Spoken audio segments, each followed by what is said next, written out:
दोस्तों, कहानी शुरू करने से पहले एक छोटा सा काम कर लें। अगर आपको हमारी कहानियां पसंद आती हैं तो चैनल को सब्सक्राइब करें और बेल आइकन दबाकर क्लिक करें ताकि हर नई कहानी की सूचना आपको सबसे पहले मिले। चलिए अब शुरू करते हैं आज की शानदार कहानी। कहानी की शुरुआत करने से पहले आपको ये बात बता देना चाहता हूं कि जिस आदमखोर भूत की कहानी मैं आपको बताने जा रहा हूं उसको बारे में हमारे गांव के लोगों का मानना है। मेरा उस भूत से कभी सामना नहीं हुआ और अगर सामना होता तो आज मैं इस कहानी को बताने के लिए जिंदा नहीं होता। लोग कहते हैं कि वो भूत घने जंगल में रहता है और रात को जानवरों का शिकार करता है। कई बार तो लोगों ने अजीबोगरीब तरह की आवाजें भी सुनी हैं उस जंगल से। कोई भी उस जंगल के आसपास नहीं जाता और लकड़ियां काटने वाले तो पास के गांव वाले जंगल में चले जाएंगे, पर उस जंगल से लकड़ी लाने का भी नहीं सोचेंगे। लोग कहते हैं कि बहुत से लोग उस जंगल में खो चुके हैं और जो भी खोए हैं लौट कर वापस कभी नहीं आए हैं, क्योंकि एक तो वो जंगल काफी घना है और दूसरा वो आदमखोर भूत तो इंसान दिखते ही उसे पल भर में मार दे। ऐसे में किसी का भी उस जंगल से बच निकलना मुश्किल ही नहीं, नामुमकिन है। गांव वाले एक कहानी के बारे में बताते हैं कि एक बार उस भूत की मुठभेड़ हुई थी कुछ लोगों से। दरअसल हुआ कुछ यूं था कि कुछ गांव वाले जा रहे थे अपने घरों की ओर एक बैलगाड़ी में बैठकर, पर तभी ही उनके बैल एक जगह रुक गए और आगे जाने से साफ इनकार करने लगे। ऐसे में उन सभी ने सोचा कि इनको क्या हो गया है। उस समय वे कुल 5 लोग थे और सभी बैलगाड़ी के ऊपर बैठे थे। तभी उन्होंने जंगल में से किसी के चिल्लाने की आवाज सुनी। यह सुनकर वे 5 और वो 2 बैल काफी डर गए। उन्हें पता चल गया था कि ये वही आदमखोर भूत है और इसकी कहानी सच्ची है। पर वे लोग जंगल में नहीं थे, बल्कि वो तो जंगल से कुछ 200 मीटर जितनी दूरी पर एक कच्ची पगडंडी से यात्रा कर रहे थे। तभी एक आदमी ने जोर से बैलों की पीठ पर रस्सी को मारा, जिससे वो बैल तेजी से वहां से भागने लगे और गांव में पहुंचने के बाद ही सभी लोगों को चैन की राहत मिली। वे सभी जंगल के बाहर थे और इसलिए बच गए थे।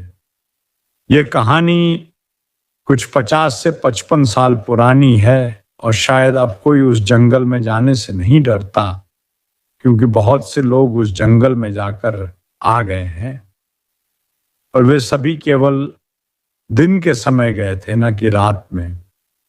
रात के समय उस जंगल में कोई जाने की हिम्मत नहीं करता था, लेकिन हर कहानी में एक ऐसा व्यक्ति होता है जो डर की सीमाओं को लांघने का साहस करता है। इस गांव में भी एक ऐसा नौजवान था, रघु बचपन से ही निडर था।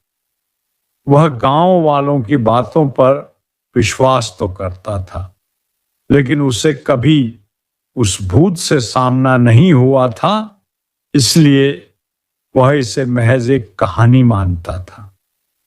परंतु एक दिन गांव में कुछ ऐसा हुआ जिसने उसे मजबूर कर दिया कि वह उस जंगल में जाए। रात के समय गांव के ही एक व्यक्ति रामलाल की भैंस शाम को जंगल की ओर भाग गई थी। रामलाल बहुत गरीब था और उसके लिए वह भैंस ही उसकी रोजी रोटी का सहारा थी। उसने गांव के कुछ लोगों से मदद मांगी, लेकिन रात का समय सुनते ही सभी पीछे हट गए। रघु, तू मेरा भरोसा कर, मेरी भैंस को बचा ला, रामलाल ने लगभग रोते हुए कहा।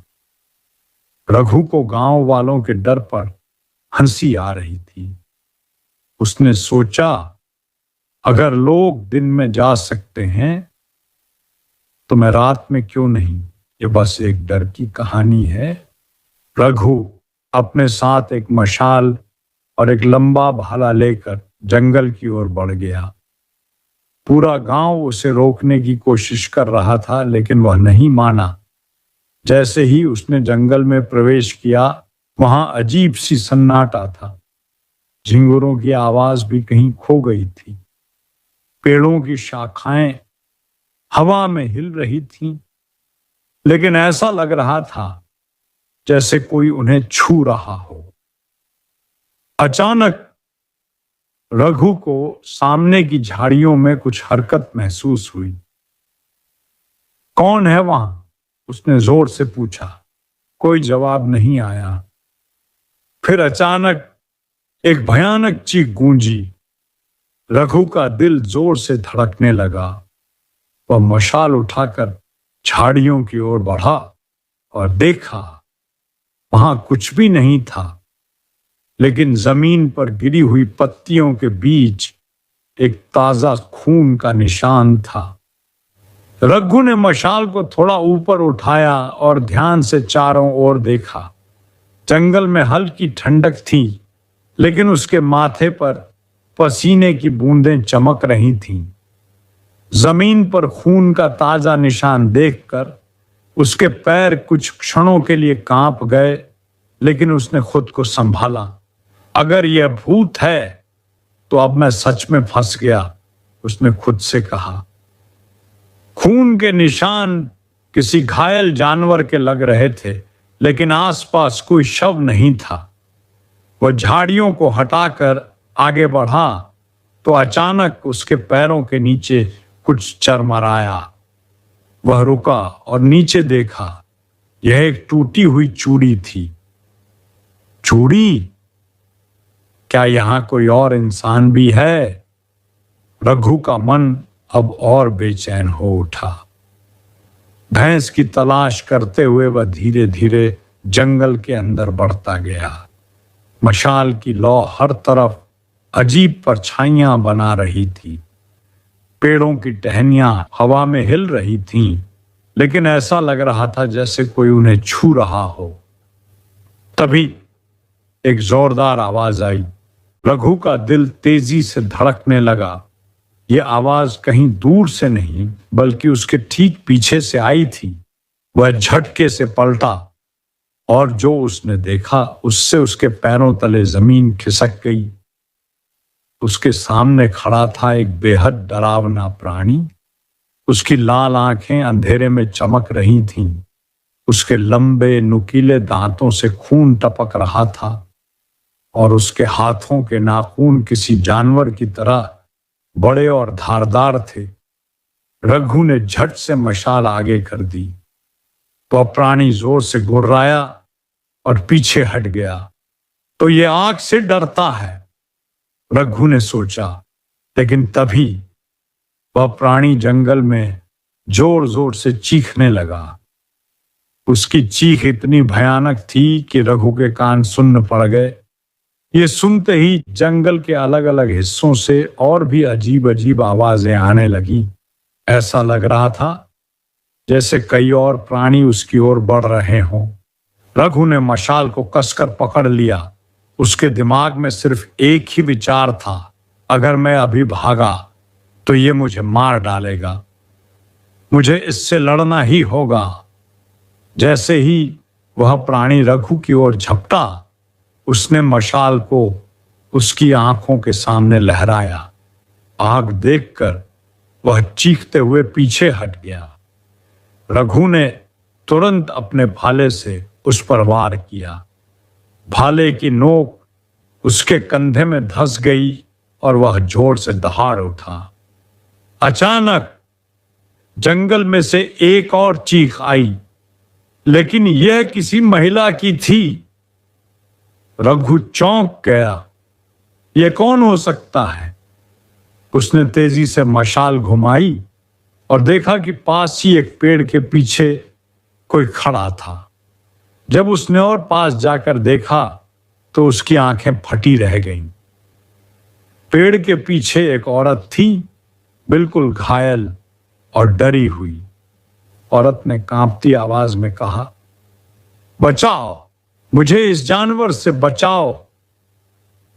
रघु को अब समझ में आ गया कि यह कोई भूत नहीं बल्कि कोई आदमी ही है जो गांव वालों को डराकर जंगल से दूर रखना चाहता था। उसने मशाल को और करीब ले जाकर उस प्राणी का चेहरा देखा। वह इंसान ही था, लेकिन उसने अपने शरीर पर खाल और हड्डियों से बना हुआ एक डरावना लबादा पहन रखा था। उसकी आंखें लाल किसी नशीली चीज के असर से थीं और उसका मुंह खून से सना हुआ था। रघु ने भाले से एक और वार किया, जिससे वह जमीन पर गिर पड़ा और दर्द से कराहने लगा। तू कौन है? रघु ने गुस्से से पूछा। उस आदमी ने हांफते हुए जवाब दिया, मुझे जाने दो, मैं बस जंगल की रखवाली कर रहा था, यहां कोई नहीं आ सकता। तूने इस औरत को क्यों पकड़ा? मैं इसे नहीं पकड़ा था, यह खुद यहां आई थी। मैं इसे खाने वाला था। यह सुनकर रघु का गुस्सा फूट पड़ा। उसने उसकी गर्दन पकड़कर झकझोर दिया। औरत ने कहा, यह इंसानों को मारकर खा जाता है, यह सचमुच का आदमखोर है। अब रघु को समझ में आ गया कि गांव में जो भी लोग गायब हुए थे वे इसी दरिंदे का शिकार बने थे। ये कोई भूत नहीं बल्कि एक नरभक्षी इंसान था जो जंगल में सालों से छिपकर रहता था। रघु ने उसे वहीं बेहोश कर दिया और उस औरत को लेकर गांव की ओर भागा। गांव में पहुंचने पर जब रघु ने पूरी कहानी सुनाई तो सभी दंग रह गए। गांव के लोगों ने अगले दिन जंगल में जाकर उस नरभक्षी को पकड़ लिया और उसे पुलिस के हवाले कर दिया। रामलाल की भैंस भी जंगल के एक कोने में मिल गई। इसके बाद गांव वालों ने जंगल से डरना छोड़ दिया। अब कोई भी वहां जाने से नहीं कतराता था, क्योंकि अब सब जान चुके थे कि वहां कोई भूत नहीं बल्कि एक पागल आदमी था जिसने ये झूठा डर फैलाया था। रघु गांव का हीरो बन गया। अब हर कोई उसे सम्मान देने लगा और इस तरह आदमखोर भूत की कहानी का अंत हुआ। लेकिन अब यह सिर्फ एक कहानी रह गई थी जो डराने के लिए नहीं बल्कि बहादुरी की मिसाल के रूप में सुनाई जाने लगी।